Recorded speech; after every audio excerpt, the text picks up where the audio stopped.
6 জেলার উপর দিয়ে সর্বোচ্চ 60 কিলোমিটার বেগে ঝড় হওয়ার সম্ভাবনা রয়েছে বলে জানিয়েছেন আবহাওয়া অধিদপ্তর। এজন্য এসব অঞ্চলের নদী বন্দরেও সতর্কতা দেখাতে বলা হয়েছে। বৃহস্পতিবার সন্ধ্যা 6টা পর্যন্ত দেশের অভ্যন্তরীণ নদী বন্দরের জন্য দেয়া আবহাওয়ার পূর্বাভাসে জানানো হয়েছে।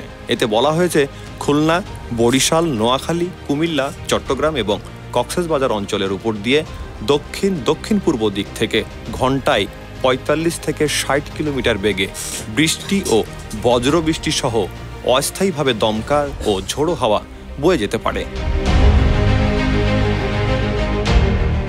একই সঙ্গে দেশের 7 অঞ্চলের নদী বন্দরকেও সতর্ক সংকেত দেখাতে বলেছে সংস্থাটি।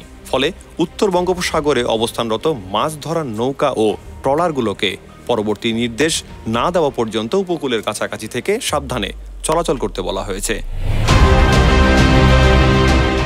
Hasnat Mostafa, news 21 news desk.